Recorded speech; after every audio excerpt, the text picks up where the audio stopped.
नमस्कार, आप देख रहे हैं द अमर टाइम्स, देश प्रदेश का तेजी से उभरता हुआ न्यूज चैनल। आइए हम देखते हैं आज की खबर में क्या कुछ है खास। अयोध्या पहुंचे प्रदेश के मंत्री ओपी राजभर, मिल्कीपुर उपचुनाव को लेकर दिया बड़ा बयान। नमस्कार, आप देख रहे हैं द अमर टाइम्स। अयोध्या जनपद के मिल्कीपुर विधानसभा उपचुनाव की तैयारियों को लेकर सुहेलदेव भारतीय समाज पार्टी व प्रदेश के मंत्री ओपी राजभर अयोध्या पहुंचे। सर्किट हाउस में भाजपा नेत्री लक्ष्मी सिंह व राम मंदिर समर्थक बबलू खान ने उन्हें अंग वस्त्र देकर स्वागत किया। मिल्कीपुर उपचुनाव को लेकर ओपी राजभर ने कहा कि उपचुनाव जनता भी जानती है और विपक्ष भी जानता है।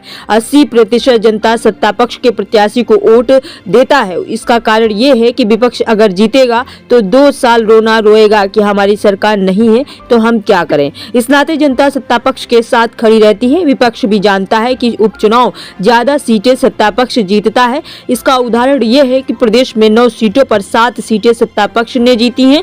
यही विपक्ष को हल्ला कर रहा था कि 9 की 9 सीटें हम जीतेंगे। आखिर हश्र क्या हुआ? अयोध्या से आइए देखते हैं पूरी रिपोर्ट मोहम्मद आलम के साथ। मिल्कीपुर उपचुनाव को लेकर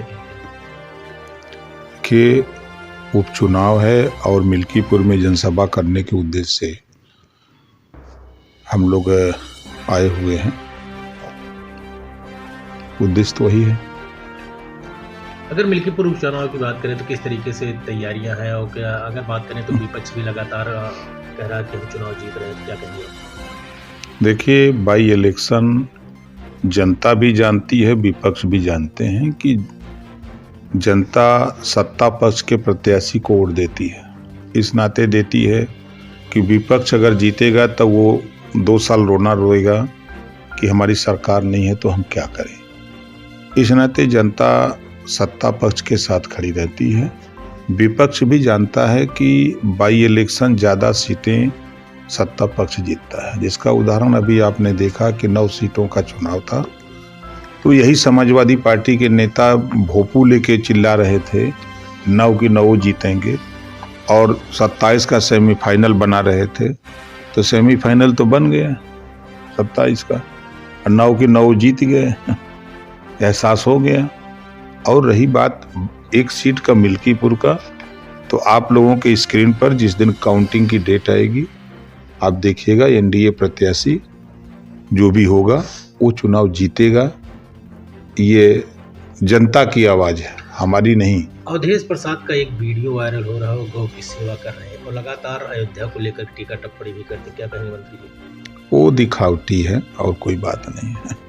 मंत्री जी, एक सवाल और है कि जिस तरह से नीतीश कुमार बिहार में एनडीए का साथ छोड़ रहे हैं और आपके साथ वो केंद्र में भी है, तो क्या लगता है कि सत्ता परिवर्तन की ओर?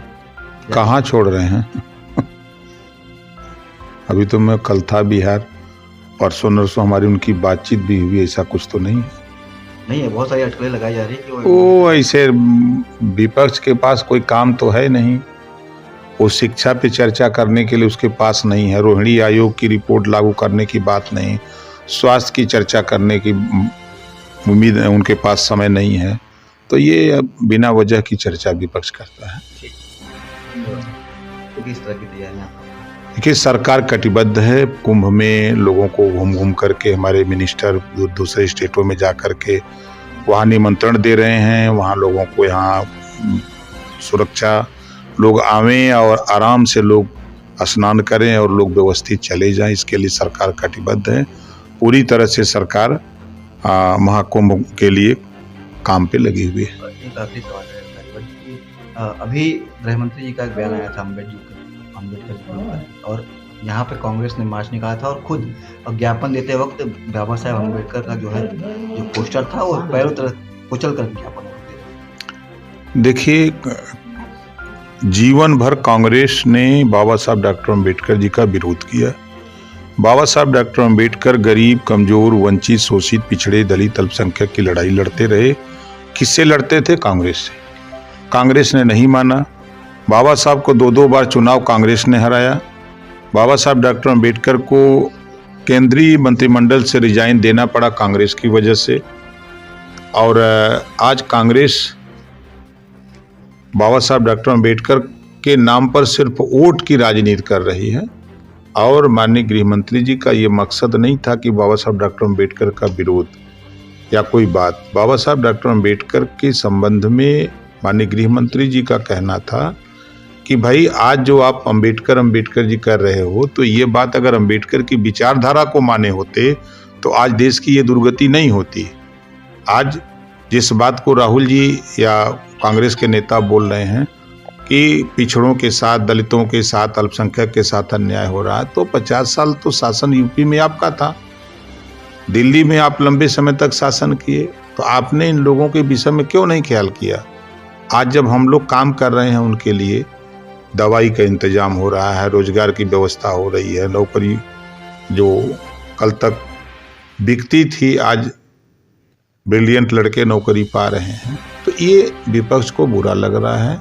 उन लोगों का बाबा साहब डॉक्टर अम्बेडकर जी से कुछ लेना देना नहीं है, सिर्फ उनके नाम पर वोट की राजनीति कर रहे हैं। एक और सवाल, कांग्रेस की बात आपने कही है, तो अभी हाल ही में पूर्व प्रधानमंत्री डॉक्टर मनमोहन सिंह का स्वर्गवास हुआ और उनकी यात्रा निकली।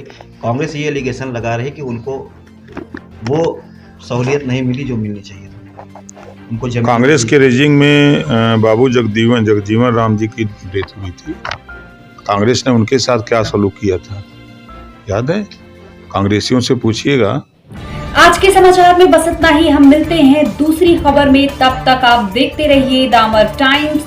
हमारे न्यूज चैनल को लाइक, शेयर, सब्सक्राइब करना ना भूलें। हम मिलते हैं दूसरी खबर में, तब तक के लिए धन्यवाद।